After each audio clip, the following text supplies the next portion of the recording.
Sure. Let us take next question. Question number 17.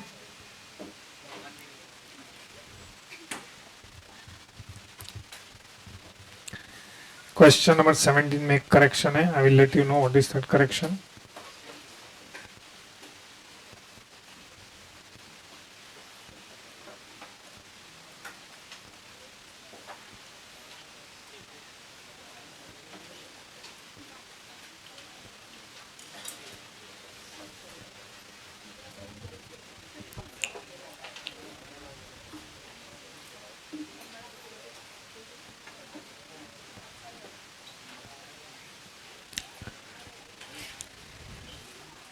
Question number 17.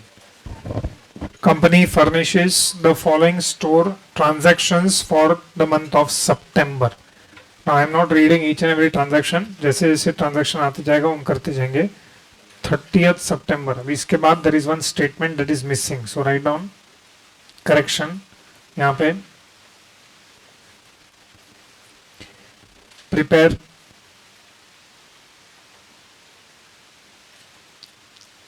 priced stores ledger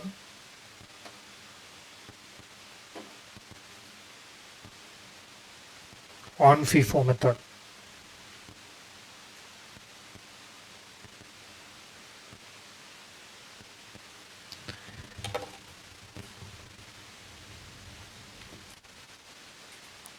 Okay.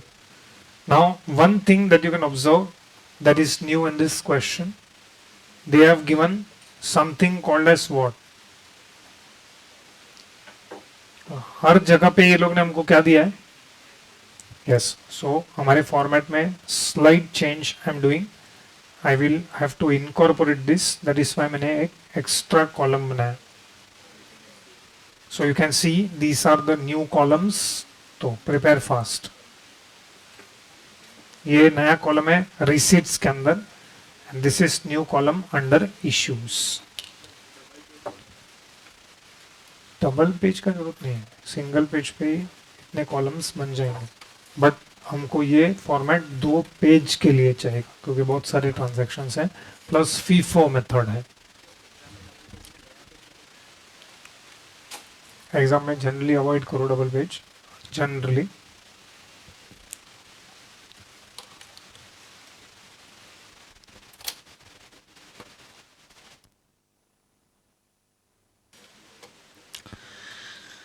Okay. Slide correction in the year यहाँ पे. ठीक है, चलो. Now I think we should start with date column. There are few new transactions in this question. वो transactions क्या है we will see when we come to that appropriate transaction. Right now go to the date column and for once write down the year and for only once write down the month.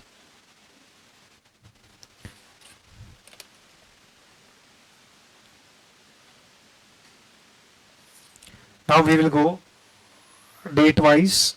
This time we have opening balance also. So opening balance में you have how many units? Question में हमको opening balance दिया हुआ है, that is 25. Now question is 25 units at the rate of, or other value is 162.5. So what is this 162.5? Rate per unit है कि total amount है? Total amount. It is not per unit. So balance में we will directly write 25 and amount is 162.5. चलो be fast little bit.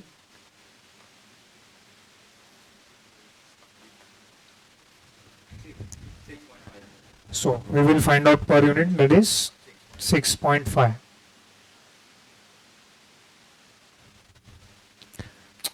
Sorry यहाँ पे actually next line में आना चाहिए था 1.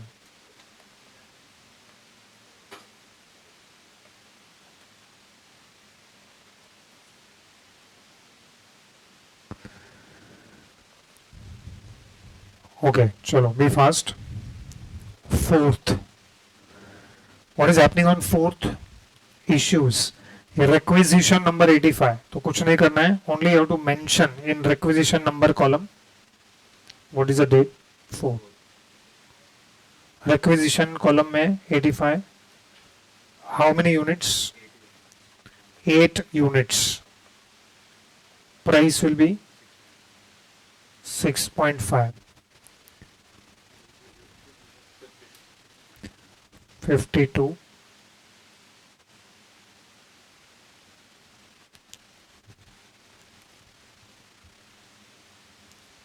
25 में से 8 गया.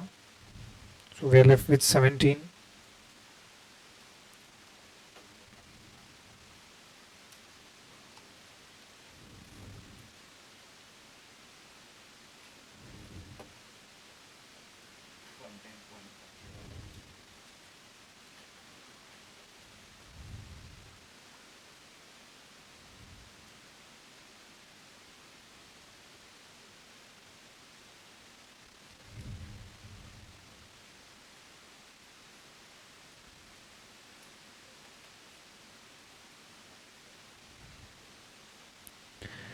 बोलो how much is balance? 110.5. चलो आगे बढ़ो. 6th को there is receipts. 6th September we have receipts 50 units, but we have goods received number या note, goods received note number 26.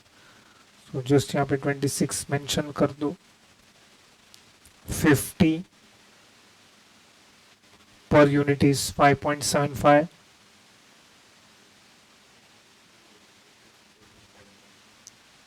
Okay, now 287.5.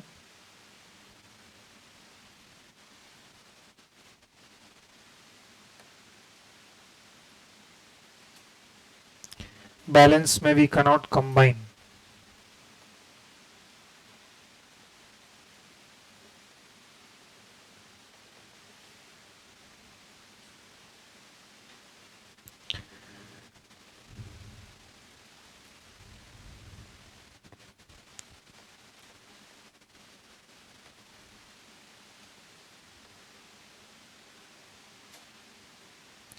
ये वाला जो हमने रिसीव्स किया है फ्रॉम बी एंड कंपनी. चलो then issues on 7th September. Issues में you have to be careful because वहां पे मेथड रेलेवेंट हो जाता है. That is what we are doing, valuation of material issues. Material issues value करने के लिए you have to follow some method. In this question हम लोग कौन सा मेथड फॉलो कर रहे हैं? FIFO. So issues requisition number 97. कितना है value?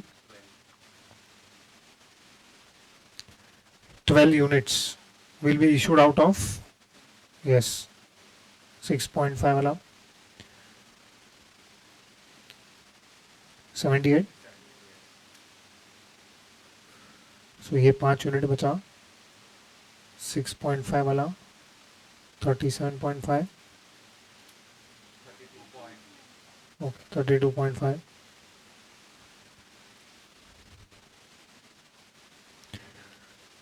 and 50.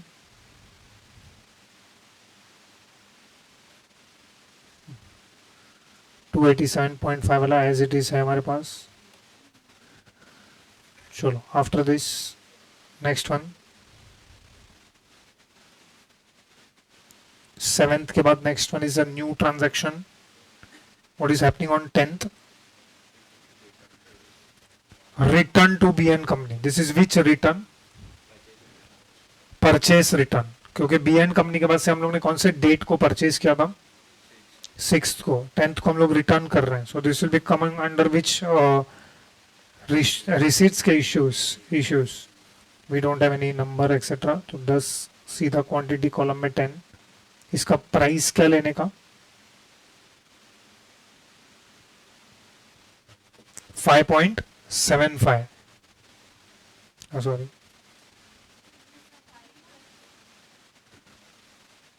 10 units are returned out of this purchases. तो उसका वैल्यू इज 5.75.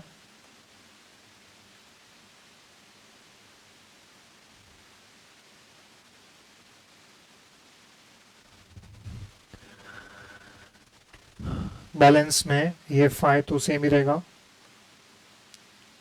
6.5 वाला 32.5 and this will become 40.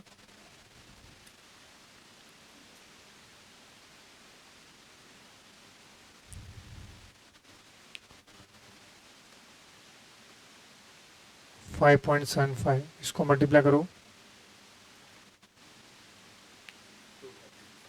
2.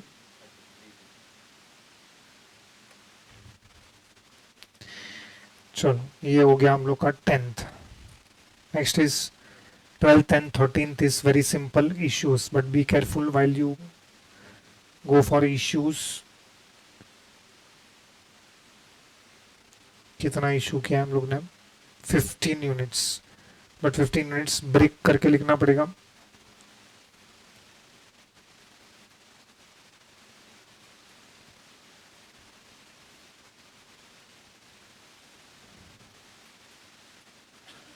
First we will issue 5 units.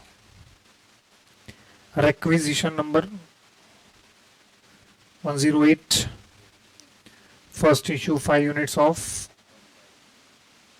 6.5 and then 10 units of 5.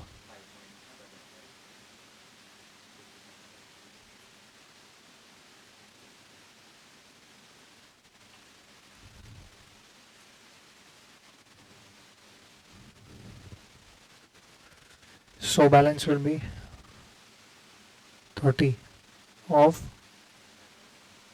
5.75 multiply करो 172.5 and there is one more issues on 13th.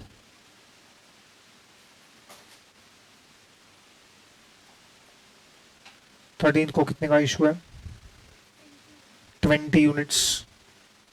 Requisition number 110, 20 units, 5.75,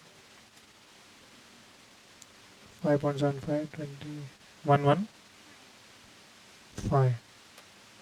So 10 units, 5.75, 57.5.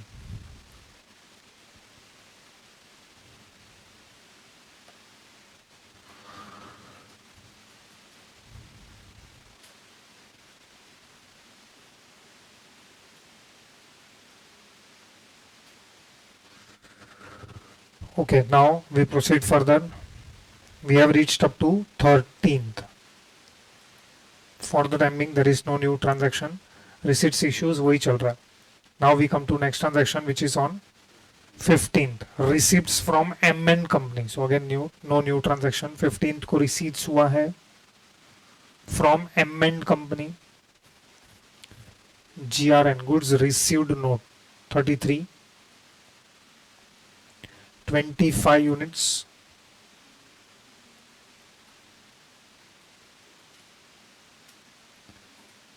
$6.1, 152 point.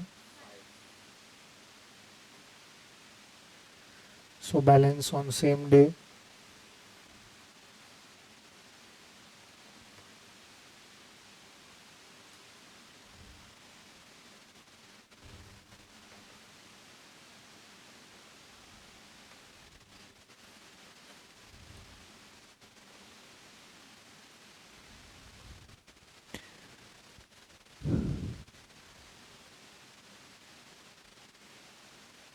Next, issues 17th को issue किया है 10 units. On 17th there is an issue. We are following which method? FIFO. FIFO method अगर follow कर रहे हो तो ये जो issues है, this will be made out of which quantity? ये 10. 5.75, 57.5.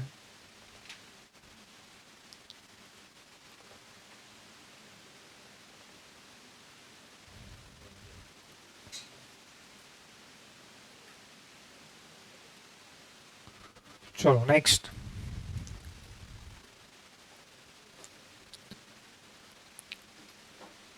received replacement from B and company. What is this received replacement from B and company? Yes, we had returned some goods or rather raw material to B and company on this date. 10 unit return किया, वही 10 unit ये लोग हमको replacement करके दे रहे हैं, तो कहाँ पे रिकॉर्ड करेंगे इसको हम लोग? रिसिप्ट्स में रिकॉर्ड करेंगे. तो रिसिप्ट्स में what is the date? 19th को. इज देयर एनी रिक्विजिशन या goods receive note? Goods receive note number क्या है? 33, 38, 10 units. What will be the price of those 10 units? Of course 5.75.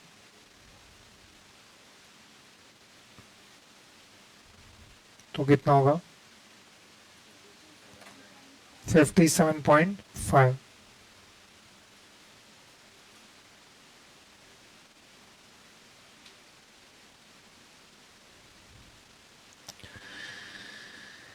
So 25, 6.1,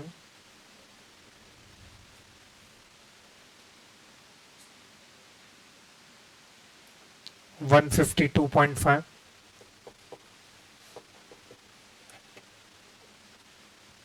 and this 10 units which are received as replacement, 57.5.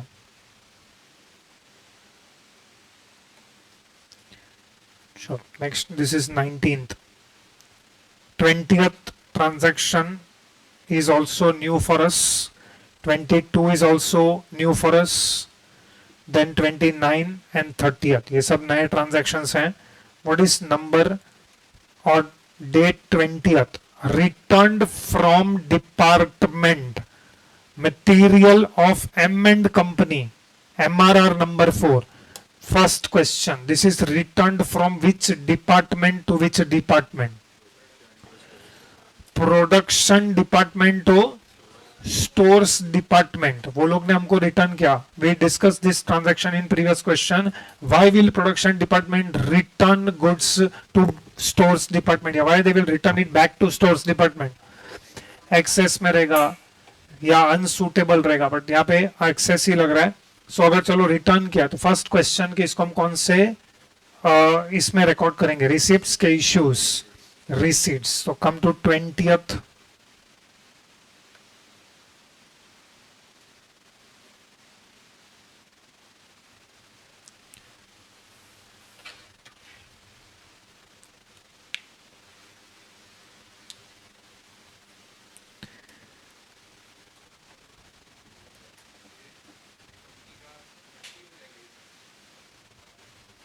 Sorry, पहले 5 का quantity कौन से column में आएगा? Receipts में. Okay, my question is इसका प्राइस क्या लेने का? 6.1 is wrong. Why 6.1? Can you tell me?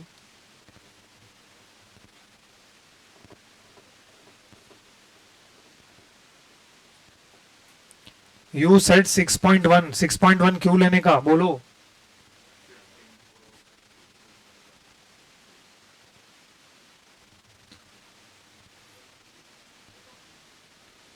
M and company का मटेरियल का प्राइस कितना है? 6.1. Okay, can you tell me this is being returned from which department to which department? Production department to stores. Production department के पास ये units कैसे आया? Stores ने भेजा रहेगा, बराबर है. लेकिन एम एंड कंपनी का 25 यूनिट में से एक भी यूनिट तुमने तो प्रोडक्शन डिपार्टमेंट को भेजा नहीं है. देखो, इसके लिए मैं अलग अलग कलर से लिखते जा रहा हूं. वो 25 को मैंने 15 तारीख को परचेज किया था, तब से लेके वो 20 तारीख तक मेरे पास स्टॉक में ही पड़ा है. अरे, you are valuing material issues on basis of FIFO method. तो अगर प्रोडक्शन डिपार्टमेंट को जब तुमने इश्यू किया तो प्रोडक्शन डिपार्टमेंट जो तुमको रिटर्न कर रहा है, तो जब वो रिटर्न आ रहा है, that must be also as per the last issue जो तुमने किया रहेगा। अरे एम एन कंपनी का जब मटेरियल तुमने उसको इश्यू ही नहीं किया है, तो प्रोडक्शन डिपार्टमेंट तुमको उसमें से रिटर्न कैसे कर सकता है? इश्यू के लिए तुम कौन सा मेथड फॉलो कर रहे हो? FIFO. Last issue that was made to production department was on 17th और other may be before that. नहीं, 17th को ही किया था। Yes or no? 17th को हमने इश्यू किया था। Last issue was priced eight 5.75। तो how can the return of 6.1? अरे 6.1 का तो मैंने अभी तक वो लोगों को इश्यू ही नहीं किया है। सेकंड क्वेश्चन, अच्छा इश्यू करने के टाइम आप क्या आइडेंटिफाई करते हो? प्रोडक्शन डिपार्टमेंट को बोल के भेजेगा ये एम कंपनी का भेज रहा हूं मैं तुमको। अगर ऐसा ही करना है तो फिर मेथड क्यों फॉलो कर रहे हो? You are following some method for issues ना? What are you studying? Valuation of material issues। तो issues करने के लिए हम कोई मेथड फॉलो कर रहे हैं। कौन सा मेथड? ये क्वेश्चन में हम फॉलो कर रहे हैं फीफो। तो फीफो के हिसाब से मैंने जो लास्ट इश्यू किया था वो 5.75 वाला था। तो अगर मेरे को प्रोडक्शन डिपार्टमेंट रिटर्न कर रहा है तो मैं उसका प्राइस भी 5.75 पकड़ूंगा। 6.1 तो मेरे को कन्विंस करके बताओ। एक पूरे इश्यूज के कॉलम में मैंने कभी 6.1 वाला इश्यू ही नहीं किया। यस और नो? तो बोलो कितना लेने का यहाँ पे? हाँ, मतलब क्वेश्चन ये है कितना लेने का। तो क्वेश्चन ये है कि भाई ये सब इश्यूज में से उसने मेरे को कौन सा रिटर्न किया था मुझे मालूम नहीं है, तो मैं लास्ट इश्यू वाला ही पकड़ेगा उसको कि मैंने लास्ट जो उसको इश्यू किया था 17 को, उसमें से वो मेरे को 5 यूनिट रिटर्न कर रहा है। यस और सो इट इज 5.75 ताकि तुम 6.1 लो। क्यों दिया है इसका आंसर तो वो क्वेश्चन बनाने वाले का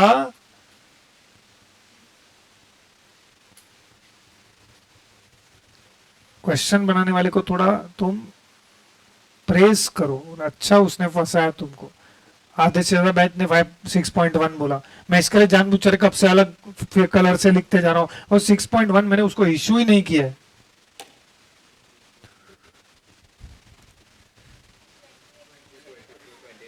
कौन? हाँ ठीक है, मेजर मिस्टेक। बोलो कितना है? 28.7। डिस्कशन ये नहीं है, डिस्कशन अब आएगा कि ये बैलेंस में किधर लिखने का। बैलेंस में नीचे लिखो कि 25 के ऊपर लिखो। ऑप्शन 1 पहले 5 फिर 25 फिर 10, ये ऑप्शन 1। ऑप्शन 2 पहले 25 फिर 10 फिर 5, ऑप्शन 2। ऑप्शन 3 पहले 25 फिर 15। 3 ऑप्शन है। बोलो कौन सा 3 ऑप्शन है? इंस्टीट्यूट ने फर्स्ट ऑप्शन किया है।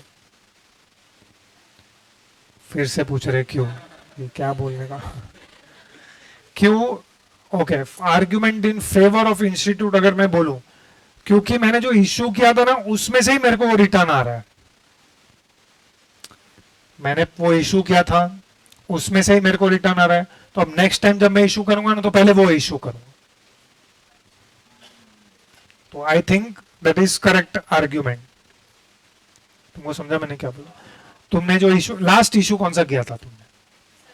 प्राइस बोलो बाबा, प्राइस 5.75 वाला। तुम कौन सा मेथड फॉलो कर रहे हो? FIFO. See for following for issues I am strictly following which method? FIFO. I am not following specific identification. What is meaning of specific identification? समझता है एटलीस्ट, नाम से समझता है। स्पेसिफिक आइडेंटिफिकेशन मतलब मैं ऐसा नहीं बोल रहा हूं ये एम एंड कंपनी का मैं तुझे दे रहा हूं, ये बी एंड कंपनी का मैं तुझे दे रहा हूं। नहीं, I am following for issues, I am following which method? FIFO. तो स्ट्रिक्टली मैं फीफो फॉलो कर रहा हूं। तो प्रोडक्शन डिपार्टमेंट को जब मैंने 6.1 वाला इश्यू ही नहीं किया है तो वो उसमें से मेरे को रिटर्न कैसे कर सकता है? अच्छा, प्रोडक्शन डिपार्टमेंट को फीफो वेटेड एवरेज से क्या लेना देना है? उसको मटेरियल से लेना देना है। अच्छा, उसको प्राइस से कुछ लेना देना है कि 6.1 वाला है कि 5.75 वाला है? नहीं, वो क्या बोलेगा ये 5 यूनिट वापस ले लो। अच्छा, वो 5 यूनिट मेरे पास वापस है तो as a cost accounting department जब मैं वो 5 यूनिट वापस ले रहा हूं तो उसके मैं ऊपर क्या प्राइस अटैच करूं? मैं जो लास्ट इश्यू रहेगा। यस और नो? क्योंकि कुछ नहीं दिया, क्योंकि कुछ नहीं दिया तो मैं कौन सा इश्यू पकड़ेगा? लास्ट। ये हो गया point number 1, that is why मैंने यहाँ पे 5.75 पकड़ा। अब क्वेश्चन ये कि बैलेंस में क्या लिखूं, तो बैलेंस में क्या है, पहले 5 रखूंगा। वाई पहले 5 यूनिट्स प्लेस करूंगा, क्योंकि मैंने जो लास्ट इशू किया था उसमें से मेरे को रिटर्न आ रहा है, तो अब नेक्स्ट टाइम जब मैं इशू करूंगा तो पहले उसमें से इशू करूं। यस और नो? सो ये 5.75 वाला पहले प्लेस करेंगे हम लोग।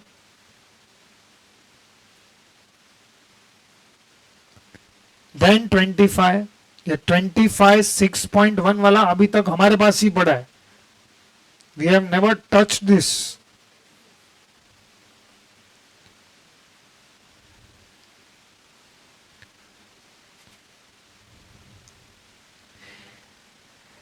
ये फीफो लीफो फैक्ट है या अजम्पशन है? तुमको मेरा क्वेश्चन समझ में आया? फीफो मतलब क्या? अरे फुल फॉर्म देते हैं हमेशा, है ना, हर बैच फुल फॉर्म ही देता है, first in first out. Very good. तो ये first in first out is fact के अजम्पशन, इट इज अजम्पशन। अरे क्या fact?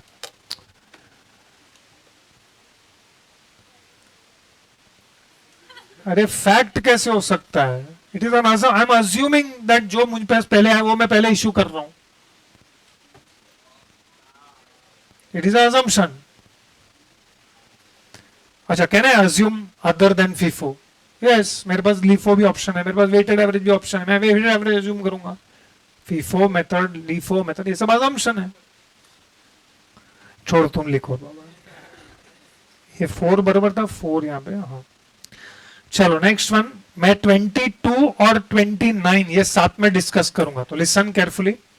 I think I already explained what is meaning of job. In the previous question, I have explained what is meaning of what? Job. Transfer from job 182 to job 187. Material transfer 5 units. Listen carefully. See, that is why this diagram is very important. तुम कौन से department में ध्यान दो? Okay, very simple. Material कौन से department में पड़ा रहता है? स्टोर्स। मटेरियल्स कंजम्पशन के लिए कौन से डिपार्टमेंट में इश्यू होता है? प्रोडक्शन। प्रोडक्शन डिपार्टमेंट क्या कर रहा है?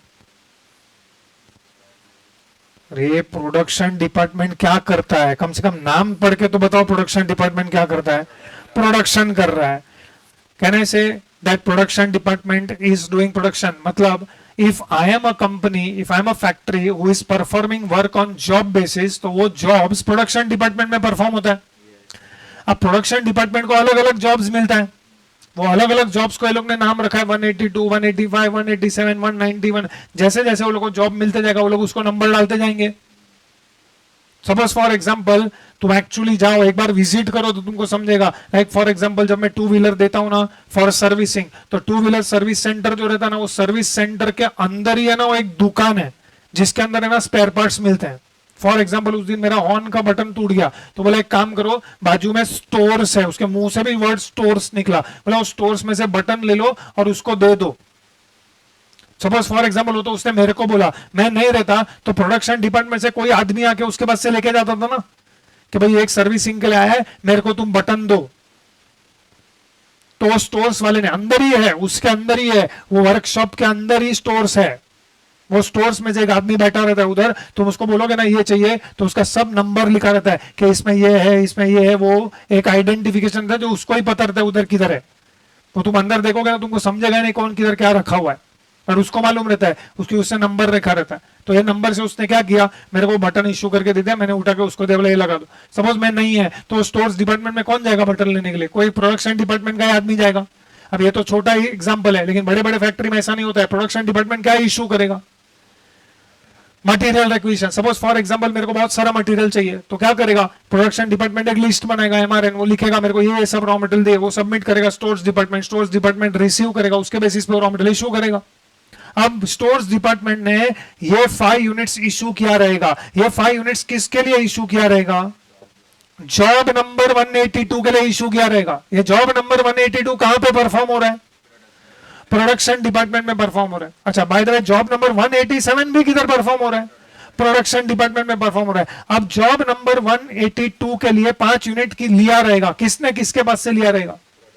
प्रोडक्शन डिपार्टमेंट ने स्टोर्स डिपार्टमेंट के लिए। तो क्या आज वो इशू हो रहा है कि पास्ट में ये इशू हुआ था? पास्ट में हुआ था। तो ये 5 यूनिट आज किसके पास है?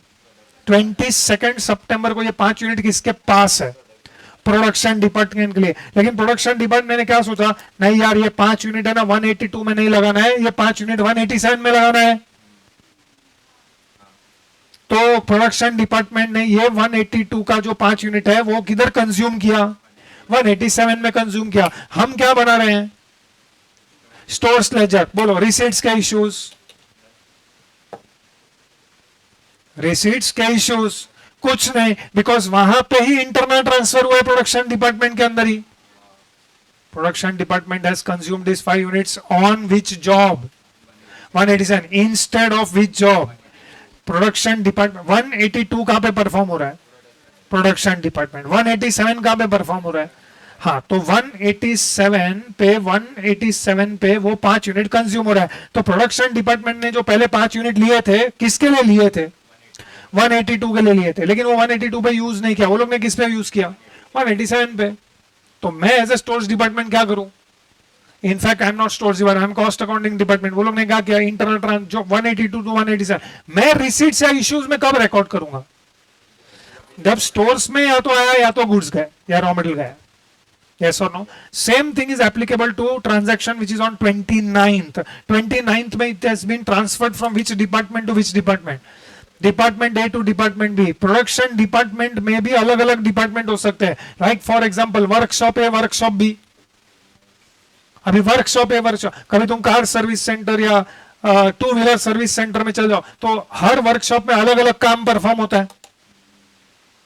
एक वर्कशॉप में फॉर एग्जांपल वो लोग से क्लीनिंग कर रहे हैं, वॉशिंग कर रहे हैं कार का या टू व्हीलर का, दूसरे में वो लोग रिपेयरिंग कर रहे हैं, तीसरे में वो लोग कुछ और, ऐसा अलग अलग जगह पे अलग अलग काम होते रहता है।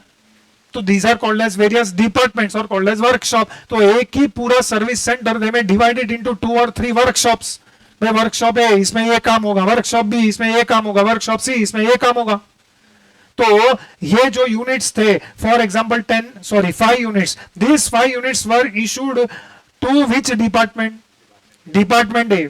कौन से डिपार्टमेंट ने इशू किया था? ये स्टोर्स डिपार्टमेंट ने। किन से कौन से डिपार्टमेंट को इशू किया था? What is department A and department B? Both में कॉमन क्या है? Both are which departments? Production department. तो डिपार्टमेंट ए ने 5 यूनिट मंगाए थे, किसके पास से मंगाए थे? स्टोर्स। तो स्टोर्स ने ये 5 यूनिट उसको इशू किए रहेंगे। तो क्या ये इशू 29th को हो रहा है कि पहले ही हो गया था? 29th को क्या हो रहा है? Production department. हो सकता है डिपार्टमेंट ए ने स्टोर्स को बोला रहेगा वो 5 यूनिट तुमने भेजे थे ना वो हमारे काम के नहीं है, तो स्टोर्स ने उसको बोला रहेगा एक काम करो डिपार्टमेंट बी में भेज दो, वो लोग को 5 यूनिट चाहिए, हमारे पास मत भेजो। तो यहाँ पे इंटरनल ट्रांसफर हुआ है, प्रोडक्शन डिपार्टमेंट से प्रोडक्शन डिपार्टमेंट में ट्रांसफर हुआ है। Department and department B both are which departments? तो इंटरनल ट्रांसफर हुआ है। तो will this come in stores ledger? क्यों? Because neither receipts nor issues. Yes or no? So which two transactions will not be recorded in stores ledger? 22nd and इसके बारे में हम लोग एक नोट लिख देंगे। 2 नोट लिखना पड़ेगा। एक नोट हम इसके लिए लिखेंगे 20th के लिए 5.75 के लिए, दूसरा नोट हम ये इंटरनल ट्रांसफर का लिखेंगे। Internal transfer from one department to another department, उसका स्टोर्स लेजर में हम कोई एंट्री पास नहीं करेंगे। नेक्स्ट वन इज 26, वो तो हमको पता है, इश्यूज का एंट्री हम पास करेंगे।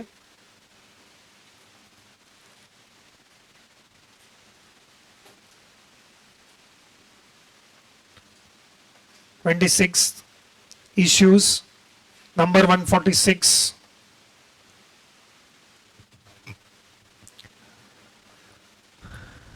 how many units? 10. Be careful, we cannot directly write 10. तो पहले हम 5 लिख रहे हैं।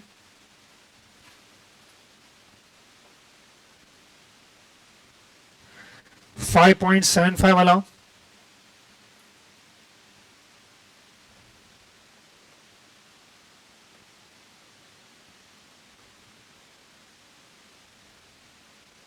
and then we are writing one more 5 which is out of 6.1. तो कितना होता है 30.5।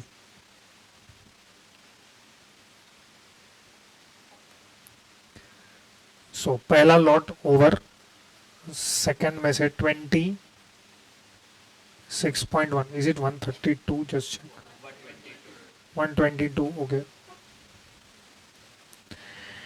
एंड लास्ट वाला सेम 10।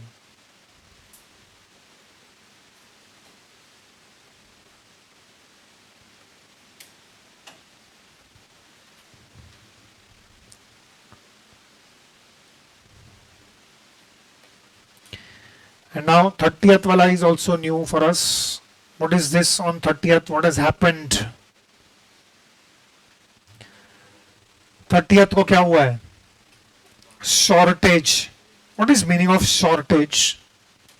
पहले तुम तुम्हारे लेमैन भाषा में समझाओ, बाद में मैं एक्चुअल भाषा में समझाता हूँ. What is meaning of shortage? और when does it result into shortage? हाँ, ये सब कुछ भी बोलो, बस करो, मेरे से नहीं हो रहा है. वी विल कंपेयर दो स्टॉक, एक होता है बुक स्टॉक, एक होता है फिजिकल स्टॉक. बुक स्टॉक और physical stock. For example, suppose हम लोग यहाँ पे अटेंडेंस शीट लिखते हैं, तो सब लोग अटेंडेंस मार्क करते हैं, दैट इज बुक स्टॉक. और मैंने यहाँ पे फिजिकली काउंट किया कितने लोग बैठे हैं, that is physical stock. Is it necessary always both will match? Stock में बोल रहा हूं, इंसानों में भी ये पॉसिबल नहीं है. तुमको तुम्हारे दोस्त ने बोल दिया रहेगा मेरा भी साइन कर देना. तो when does it result into shortage? When which stock is less than which stock? Physical stock is less than book stock. Do you agree with this? तो कितने का शॉर्टेज मिला है? 2 यूनिट्स. तो फिजिकल स्टॉक तुमने जब काउंट किया ना तो 28 निकला, लेकिन बुक के हिसाब से 30 दिख रहा है. अरे 26 तारीख को कितना यूनिट्स है? तुम हर एक चीज में ऐसा एलियन जैसा क्यों मुंह बनाते हो? ये 30 का स्टॉक है ना मेरे पास. ये कौन सा स्टॉक है? फिजिकल के बुक. ये फिजिकल है कि बुक है? बुक है ना, लिखा हुआ है ना ये स्टोर्स लेजर, मतलब बुक का स्टॉक है. फिजिकली काउंट किया तो कितना है? 28. तो 2 का शॉर्टेज हुआ ना. Now can you tell me book stock should match with physical कि physical should match to book? अरे अभी दोनों अलग है. तो अब मैं क्या करूं? बुक स्टॉक को फिजिकल पे लेके आऊं कि फिजिकल को बुक पे लेके आऊं? अभी यहाँ पे 2 जन नहीं है लेकिन अटेंडेंस है, तो 2 जन को उठा के इधर बिठाऊं कि अटेंडेंस को चेंज करूं? हाँ, तो थोड़ा कॉमन सेंस बात करते हैं हम लोग. क्या करेंगे? बुक स्टॉक को हमको फिजिकल पे लेके आना पड़ेगा, तो 2 का शॉर्टेज रिकॉर्ड करना पड़ेगा. तो 2 का शॉर्टेज किधर रिकॉर्ड करूं? रिसिप्ट्स में के इश्यूज में? इश्यूज में. इतना समझ में आ रहा है? हाँ, तो पहले लिखो before you forget. Common sense है. 2 का क्या निकला है? शॉर्टेज. चलो नेक्स्ट क्वेश्चन. शॉर्टेज का रीजंस बताओ. थेफ्ट. बस हम लोग का माइंड ऐसा कंडीशन किया गया है, कुछ भी हुआ ना चोरी हो गया. मतलब फॉर एग्जांपल तुम्हारा जेब में वॉलेट नहीं निकला, चोरी हो गया. मोबाइल नहीं, चोरी हो गया. पेन नहीं मिल रहा है, चोरी हो गया. स्केल नहीं मिल रहा है, चोरी. रबर नहीं मिल रहा है, चोरी. 2 रुपए का सिक्का नहीं मिल रहा है, चोरी. हम लोग के दिमाग में डाल दिया गया है कि कुछ भी नहीं मिल रहा है मतलब चोरी हो गया है. बस ओके. कोई ऐसा नहीं बोलेगा इवेपोरेट हो गया रहेगा, कोई ऐसा नहीं बोलेगा श्रिंकेज हो गया रहेगा, कोई ऐसा नहीं बोलेगा जंग लग गया रहेगा, मॉइस्चर लग गया रहेगा, चूहा खा गया रहेगा. चोरी. बस हमको 2 ही एग्जाम्पल आते हैं, लॉस बाय फायर और लॉस बाय थेफ्ट. अच्छा हुआ तुमने बोला आग लग गया, मतलब 2 यूनिट को आग लग रहा है, मैं देख रहा हूं. चलो लगने दो. क्या है ये? क्या एग्जाम्पल रहते हैं? Please give some better examples. There are a lot of examples of shortage. So one of the example क्या है? चोरी हो गया. चलो मतलब आजकल के मैंने आजकल के इसमें सीसीटीवी कैमरा नहीं होते हैं, चोरी हो गया. बस चोरी का एग्जाम्पल हम लेंगे नेक्स्ट क्वेश्चन में. वहां पे तो हमारा कोई मैनेजर है, वो ही पूरा चोरी करके लेके गया है. हाँ एनीवेज. हाँ चलो, फिर भी 2 यूनिट का शॉर्टेज. डिफेक्ट शॉर्टेज कैसे हुआ उसके अंदर? अरे डिफेक्टिव रहेगा तो तेरी आंखों के सामने है कि दिख नहीं रहा है वो तेरे को? शॉर्टेज मतलब क्या? है ही नहीं, दिख नहीं रहा है, मिल नहीं रहा है, दिखा नहीं तो क्या? अरे रिकॉर्डिंग में भी एरर हो सकता है, हाँ, बट मुझे ठीक है, वो क्लरिकल एरर्स नहीं चाहिए, बेटर एग्जांपल्स। मैंने तो ऑलरेडी बहुत सारे एग्जांपल दे दिए, श्रिंकेज, लीकेज, मॉइस्चर लग गया, जंग लग गया, रस्ट लग गया।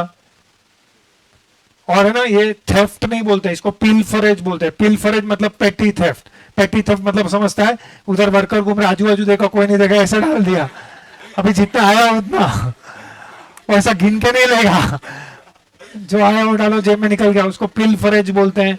चूहा खा गया, चूहा खा गया को बोलते हैं improper storage of raw material.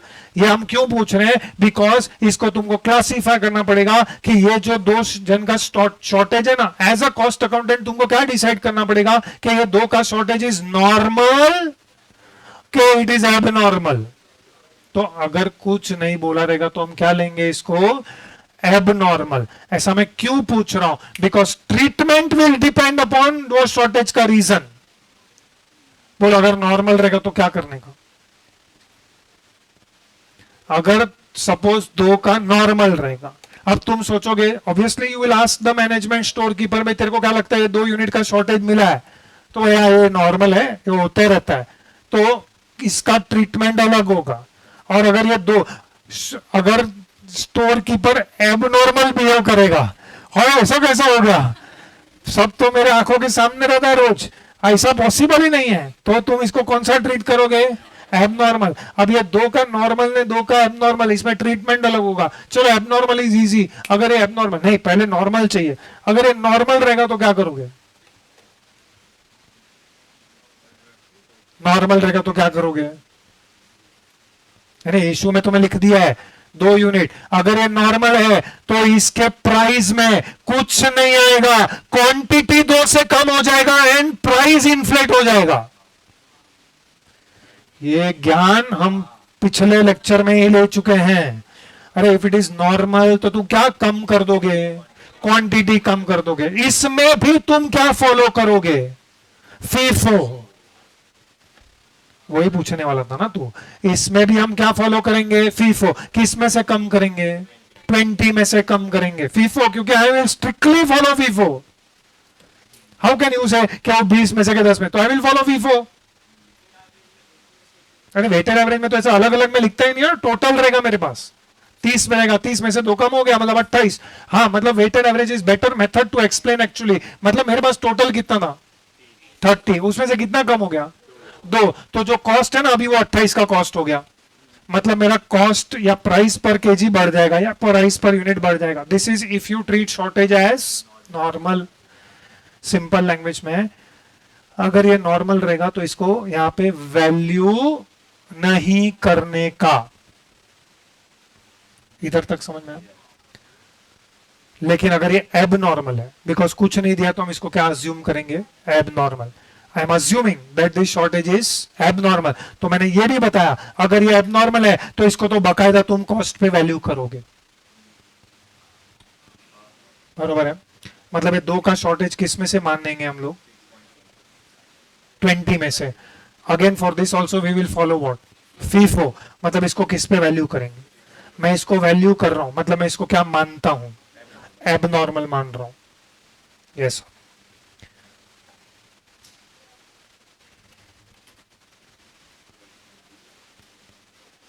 Multiply 12.2। Can you tell me, चूहा खा गया, नॉर्मल के एबनॉर्मल? डिपेंड्स। क्या चूहा खा गया, that is mistake of management, that is improper storage. Mistake of management is what? Abnormal. You can not blame, या उसको नॉर्मल करके तुम कॉस्ट पर यूनिट बढ़ा नहीं सकते। देखो, तुम किसी भी चीज को नॉर्मल मान लोगे तो क्या हो जाएगा? कॉस्ट में या पर यूनिट बढ़ जाएगा तुम्हारा। आज कॉस्ट पर यूनिट बढ़ जाएगा, वही रॉ मटेरियल तुम कल इशू करोगे, मतलब you are issuing at a higher price, वो तुम्हारे प्रोडक्ट के कॉस्ट में चला जाएगा।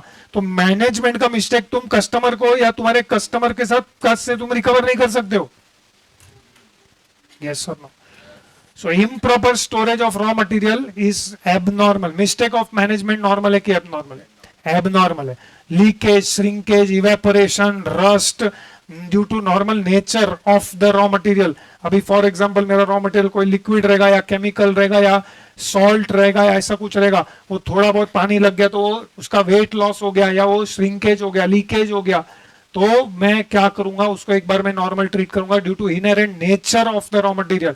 लेकिन अगर मेरा रॉ मटेरियल इज मतलब सॉलिड, जो मुझे पता है मेरे सामने, लेकिन वो 2 यूनिट का शॉर्टेज मुझे मिल नहीं रहा है, I am treating this as abnormal, कि नहीं भाई ये जो है टू है वो एबनॉर्मल है मेरे लिए। मैंने पहले ही बोला नॉर्मल एबनॉर्मल का रीजंस क्या होता है, you have to find out reason. See, theft and fire are not frequent, please try to understand. तुम्हारे क्या है, खून में डाला गया है। एबनॉर्मल मतलब चोरी हुआ रहेगा, एक्सीडेंट, फ्लड। मेरे को तो क्या क्या एग्जांपल मिलते हैं, अर्थक्वेक हुआ रहेगा। अर्थक्वेक में 2 यूनिट कैसे जा सकता है यार, पूरा तुम्हारा स्टोर से धस जाएगा ना उसके अंदर। अर्थक्वेक में खाली 2 यूनिट हिल के गिर गया, ऐसा बोल रहे हो तुम। फ्लड आ गया बोलता है, अरे फ्लड में सिर्फ 2 यूनिट है, मतलब फ्लड आते आते 2 यूनिट को लेके गया। ठीक है, थियोरिटिकली एबनॉर्मल। चलो 18 6.1 109.5 point and 57.5। चलो शॉर्टेज का भी हम चाहिए तो नोट लिख देंगे, इसके नीचे नोट्स लिखना पड़ेगा। Write down note 1।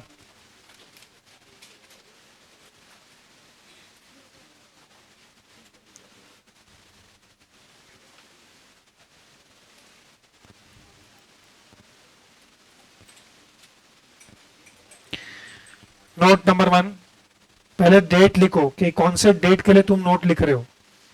You are writing this note for this one 20th सितंबर, तो लिखो 20th सितंबर, ये एग्जैक्ट डेट जो क्वेश्चन में दिया वैसे ही लिखो, अंडरलाइन करो। नेक्स्ट लाइन लिखो, in absence of information, comma,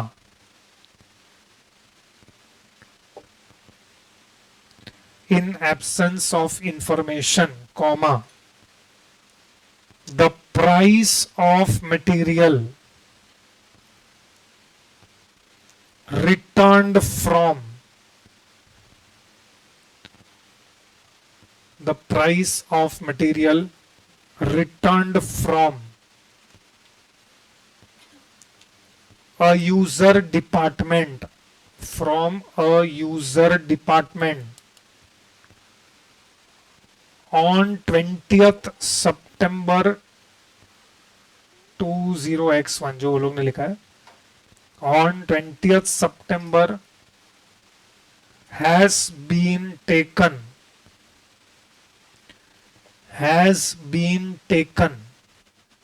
at the price of,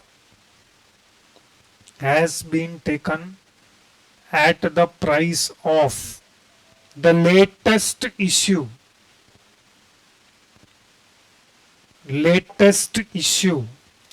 made on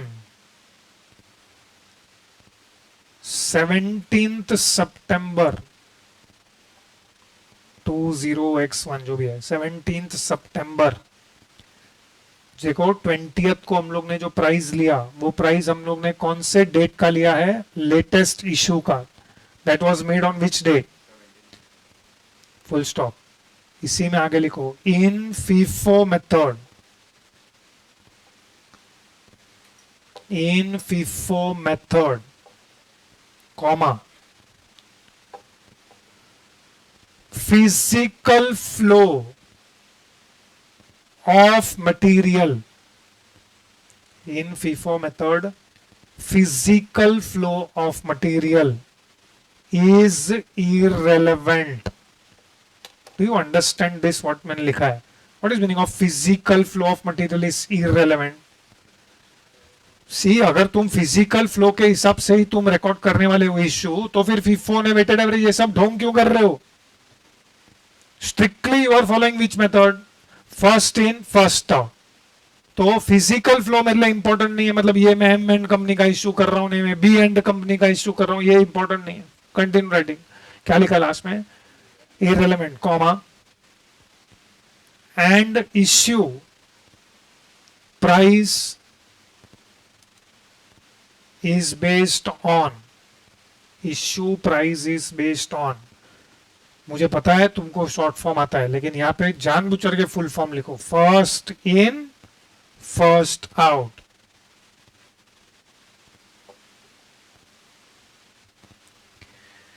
मतलब फिजिकल फ्लो मेरे लिए रेलेवेंट नहीं है। Next,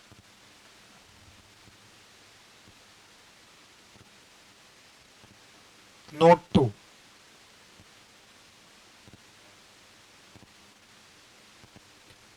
the entries for transfer,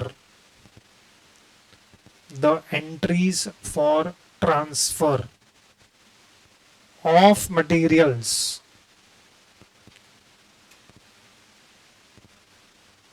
from one job and department,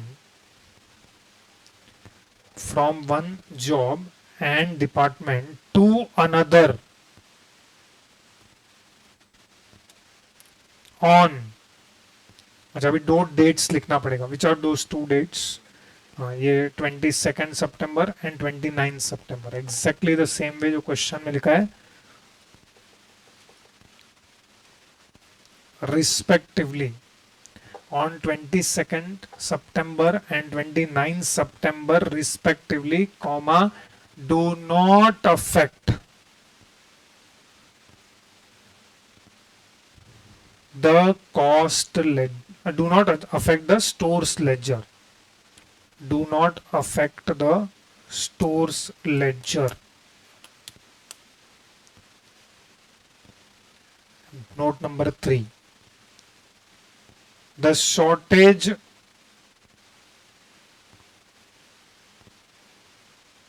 found in stock taking has been written off. The shortage found in stock taking has been written off at relevant issue price. Bracket में चाहिए तो लिख सकते हैं using FIFO, relevant issue price using FIFO.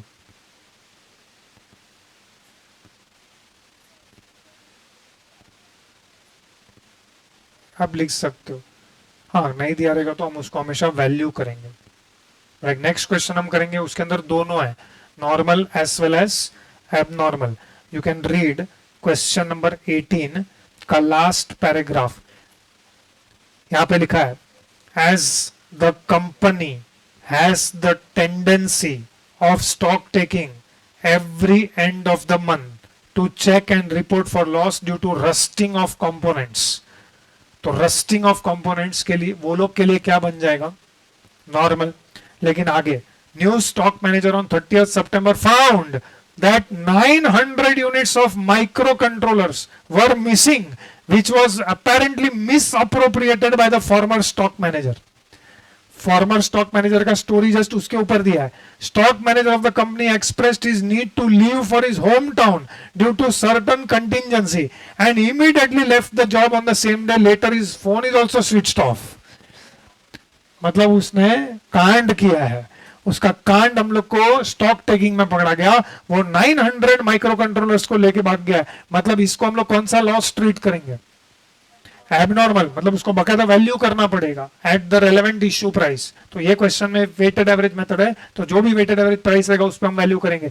लेकिन आगे बोला है, further there was 300 units due to rusting of components, this will be taken as which loss, जिसको हम क्या करेंगे, वैल्यू नहीं करेंगे, सिर्फ क्वांटिटी कम हो जाएगा, टोटल कॉस्ट सेम रहेगा, तो ऑटोमेटिकली बाकी के कंपोनेंट्स का प्राइस बढ़ जाएगा।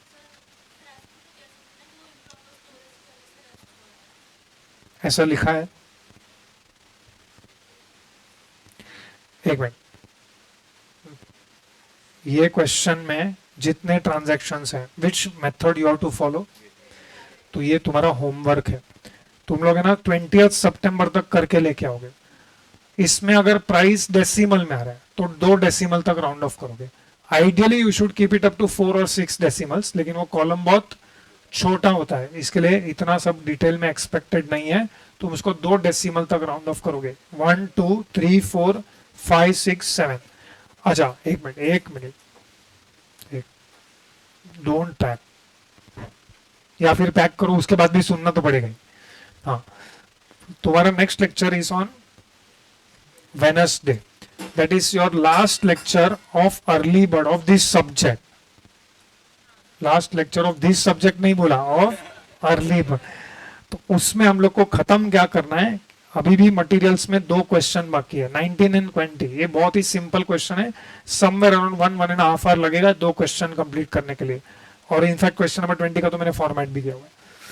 ओके, इनफैक्ट एक क्वेश्चन नंबर 21 भी है. एंड बाद में बैच कॉस्टिंग के हम लोग को 3-4 क्वेश्चन करने हैं, उसको अनदर हम लोग को टाइम लगेगा. तो उस दिन का लेक्चर 1 to 4:13 या 5:35 45 तक जा सकता है. बड़ा लेक्चर होगा, थोड़ा ब्रेक भी बड़ा मिलेगा, डोंट वरी. तो इसके लिए तुम ये वाला क्वेश्चन होमवर्क करके लेके आना अप टू 20 तक, तो क्या हम लोग को खत्म करने के लिए जल्दी होगा.